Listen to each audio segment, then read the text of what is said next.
The music, which is always such an important aspect. It's not just entertainment. Music is energy.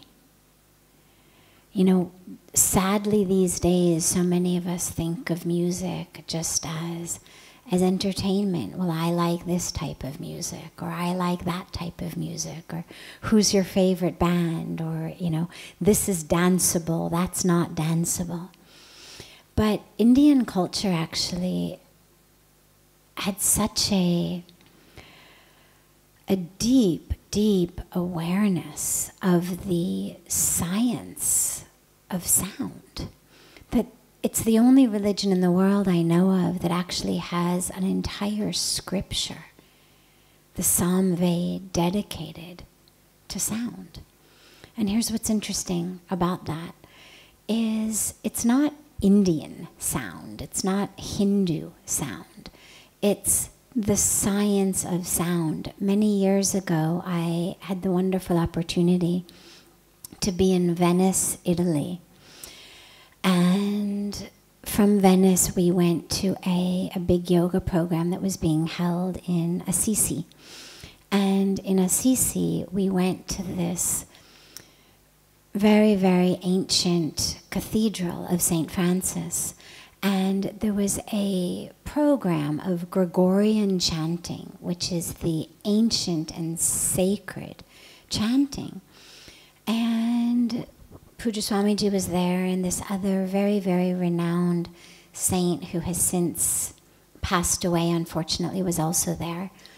And the Gregorian chanting went on for quite some time. And after it ended, and the rest of us were just thinking, oh, this is so beautiful, oh, this is so beautiful.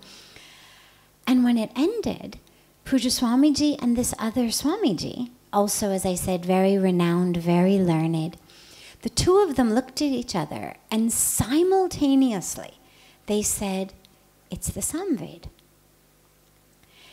That the sound of that which we were hearing in a cathedral in Assisi was the sound of the Samved.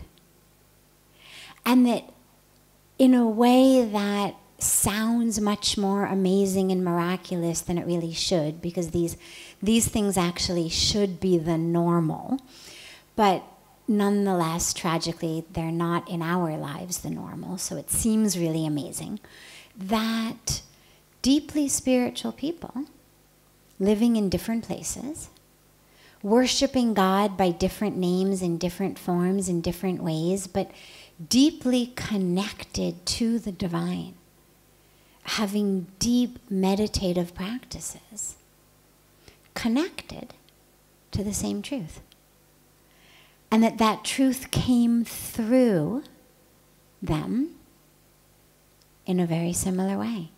And so in Italy, we end up with Gregorian chants in the church lineage, and in India, we end up with the Samved in the Hindu lineage.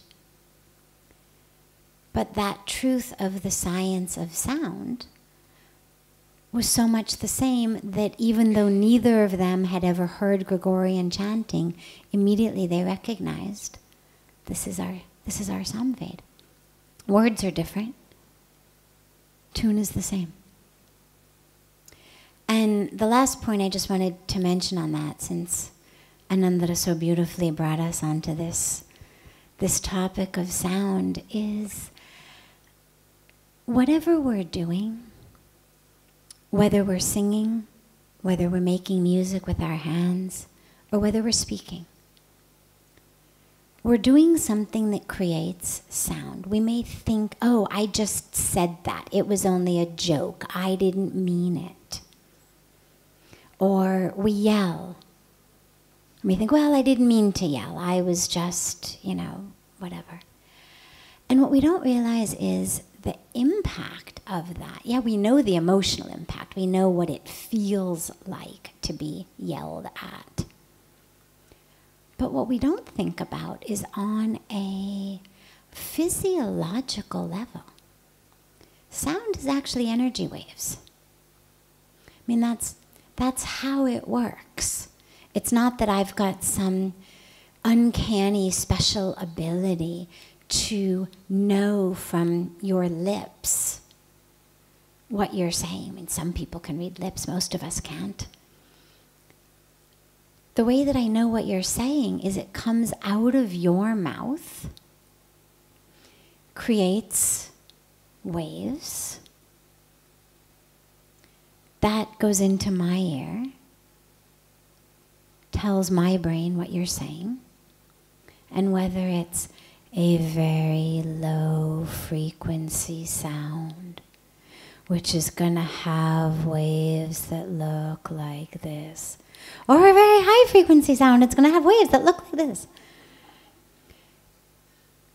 Well, the way that you know that is because of the way that those waves vibrate differently in your ear. And that creates not just an understanding of words, but it creates an energetic impact.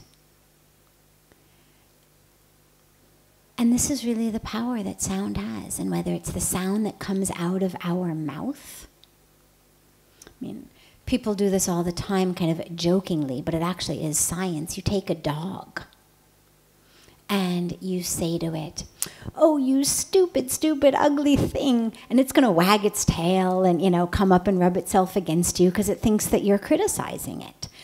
And, it thinks that you're loving it. And you could say to it, "I love you." And it's going to, whimper. And because what it's picking up on is the sound. It's not the words. So the tone of being angry,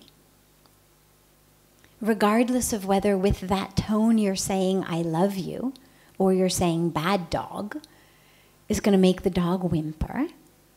And the tone of "I love you," even if you're saying, "Oh, you're the ugliest, stupidest thing, I'm going to, starve you for 3 days," it's going to wag its tail and rub up against you because it picks up on the energy. And so I just wanted to mention this because I'm listening to the sound. It always touches all of us so deeply, and I feel like it's so important to understand, particularly for those of us from the West, the real power that sound has. It's not just "I like this" or "I like that," but how can we use sound, music, and also the sound of our own voice to actually change the energetic waves in the world around us.